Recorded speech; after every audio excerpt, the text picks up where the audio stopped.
welcome back to my channel, Millicent, and on this channel I do mom life, lifestyle vlogs, and a bit of freelancing.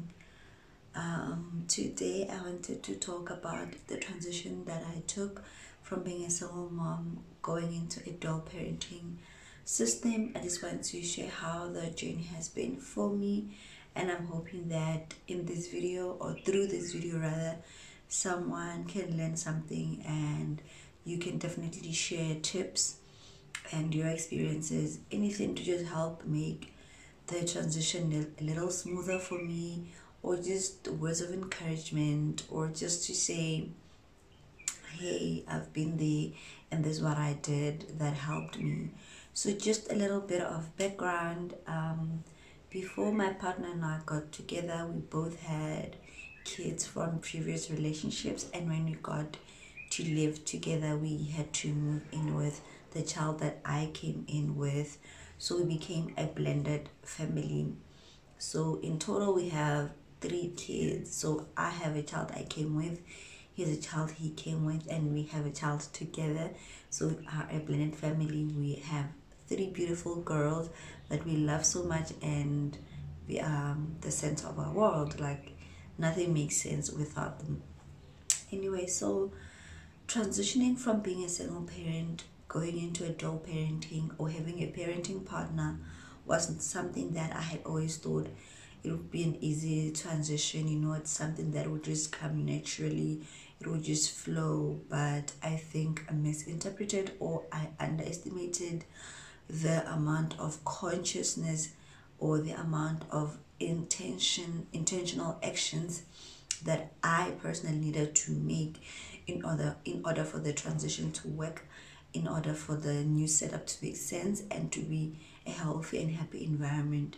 And I think the biggest struggle was letting go of the single mom personality. I don't know if you can relate, but when you are a single mom or you're a single dad, you live in a bubble where you are just on survival mode. At least that is the experience that I had for myself. I was in a state where I'm just worried about covering my child's physical needs and emotional needs. I'm just there trying to make ends meet, you know, overcompensating for the parent that is absent. And I didn't realize that I was missing out on my child's life. As much as I would say I'm not missing out, now I realize that I missed out on so many moments because I was so stressed about the next meal, so stressed about the next medical bill, the next whatever. I was just worried about, am I doing enough to make sure that she doesn't lack in anything. And I just had my own single mom personality or syndrome, where I was like, I can do this, I'm strong and I'm independent, I can raise this child with or without the other parent. And now coming into a relationship with someone who wants to be a present parent, it's overwhelming trying to share or trying to remove Millicent from that single mom syndrome, because I didn't know what kind of mom I was outside of being a single mom who's forced to be strong, happy, and present all the time, even on days where I'm tired from work, or days where I'm going through my own feelings and I don't want to talk. But I can't be having big feelings when I'm the only parent who is supposed to make sure that the child is being fed and taken care of. I'm not sure if anyone can relate, but that's how I felt. So going into a setup where there's a partner who is intentional and who is present, it was hard because I now have to give up this power, I have to give up this strength, I have to break down this wall that I have built. I needed to re-identify or to redefine what being a mother is to me. And now I can tell you that I love being a mom, I enjoy being a mom, and I'm so glad that I have a partner who is creating the space or the environment where I can focus on being a mom and not worry about any other thing.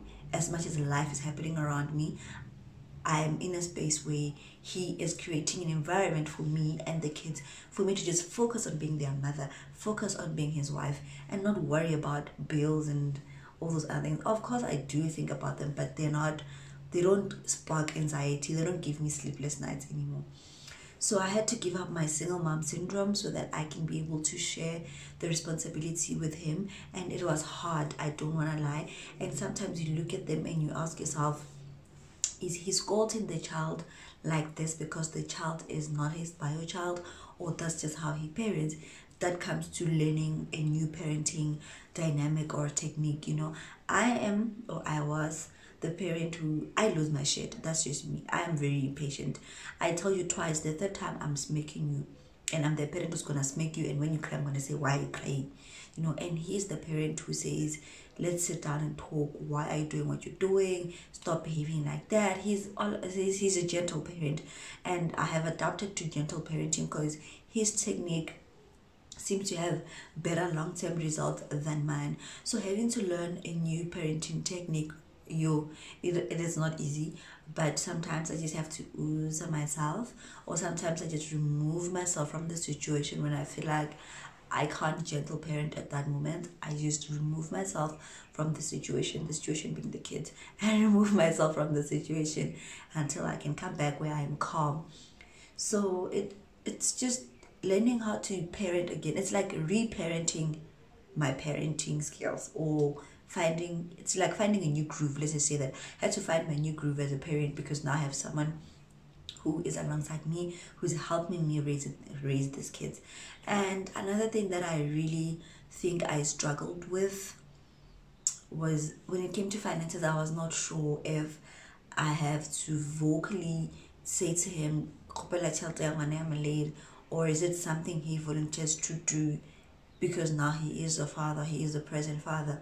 And I think me and him, as sitting down and communicating our expectations as partners, we kind of, the parenting role just kind of got tucked in somewhere, where he, as the head of our home, manages the big bills and I manage the small bills. So whatever that is considered a big bill, whether it concerns the child or me or him, it's his responsibility. And all the small bills concerning whoever in the household are my responsibility. And I think us defining those roles really helped in terms of me not being uncomfortable talking about money. Because let's be honest, money is a really tough nut to crack. Not everybody is comfortable talking about money. I am comfortable talking about money, but I know a whole lot of other people that are not comfortable talking about money. So us sitting down and sharing our expectations, we just threw that topic right there to say, hey, when it comes to the child, what do we do? And having that conversation really helped. And another thing is that having an open communication policy really came through for us, because then we're able to just communicate our fears and our anxieties, communicate the expectation that you have of the other parent, to say, as my partner, I expect you to do 1, 2, 3, 4. I expect you to do A and Z, and it just helps. It just helps everybody know where they stand, and you just know your place as a parent. And another thing that that comes with moving from being a single mom to now being in a dual family setup is being vulnerable as a parent. It's not easy laying yourself out there to someone else and saying, as a parent, I feel like I am failing on 1, 2, 3. It's not easy, but for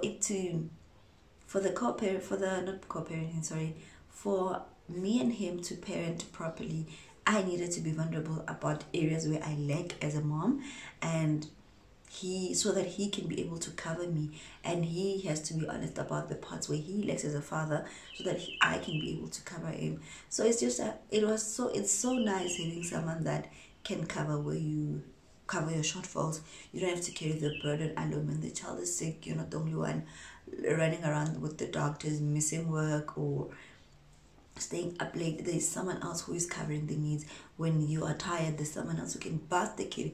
It is the little things that you think, man, these things don't matter, until you find someone who parents with you and you realize that, dang, these things took my time, and they took a toll on my mental health. They took a toll on my emotions, because sometimes we parent from a place of guilt, of overcompensating because we are alone, and you parent from a place of hurt, and you don't even realize that you're harming yourself until someone else steps up to the role and says, this is how far you can go. Give me the rest so I can walk the journey further. So it's been a very tough journey, but I'm getting through it because I'm a very vocal person, and I am very open to I'm a very open person to new things. I don't hold on to things and say this is my child, this is my way, I'm that parent, I'm that person rather, who is open to learning, who's open to giving people a chance to learn and do things, which is something that I struggled with in the beginning, because I was like, this is the child I came with, I need to make sure that she's in check, I'm in check, so that doesn't strain the relationship, blah blah blah blah. But then when you get a partner who's understanding and is compassionate and has love, you're not gonna do that. They're gonna be like, there's no I, there's no mine, it's just we, it's our kids, it's our home, it's our bills, it's our problems, it's our happiness, it's our joy. So I think the point that I'm trying to drive is that moving from being a single mom to being into a dual parenting system, you just need to let go of the old you, let go of the parenting standards that you had set, create a new culture, create a new routine that involves the new parent, so that you can create a whole new home.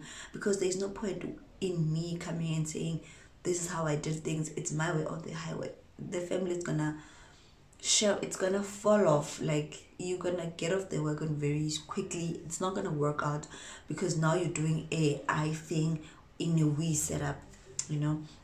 So yeah, I think I've covered everything that I needed to pour out. I just really hope that someone out can just be okay with the fact that now you have help. Accept the help that is there, accept the person that is there. And also, before I forget, transitioning was harder for me than it was for my child.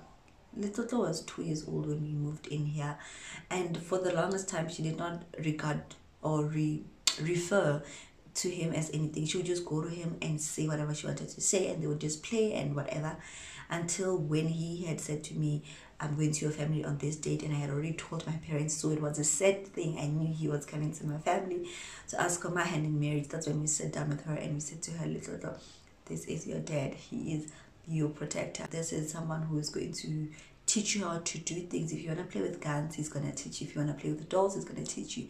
This is the person who's covering you as a parent. This is your earthly king. And from that day, she's been like, she's in love with him. She is totally in love with him. If you follow me on Instagram, you probably see on my Insta stories every now and then when they're playing FIFA or they're exercising together or whatever. She is a gone girl. If you think I'm a gone girl, if you meet her, you will know that she's goner than I am gone. She's in love, and I love that for her. I love that we've created an environment where she's free, where she knows that mommy and daddy are happy, and she's a happy child, So I'm just glad that I've been blessed to have a partner who loves my child the way he loves me, or probably a little more, but I don't mind. Because the thing is, when you're a single mom, like I said in my trying to date a single mom video, I will link it somewhere, where I said that if I was dating and someone made me feel like my child was a burden, I would leave. This man makes me feel like the kids, like, I don't know how to explain it. I really don't know how to explain it, but I hope you guys get it. It's just a very beautiful thing, and I'm so glad that I am in this setup, and that my family is doing well, and that I am no longer a single mom, that I have someone who covers me where I lack, someone who is helping me through this journey of parenting, because there's no manual when it comes to parenting. We don't know what the heck we are doing, but we are doing it. As long as the child is alive, healthy, I feel like we're doing a good job. Anyway, I hope you guys enjoyed this video and you got something out of it. I really tried my best to cover everything, but I know that when I'm done filming, I'm probably going to remember something else. But do let me know in the comment section down below if you are a single mom, or if you're in a dual setup, and if you have moved from being a single mom into a dual family setting, or you've moved from a dual setting into being a single parent, and how this whole parenting thing has been to you. How are you adjusting, and what are the tips that you can share with anyone who's a parent and maybe they're going through a transition of some sort. I hope you guys enjoyed this video. Please subscribe if you're new and like if you do, and I'll catch you guys on my next upload.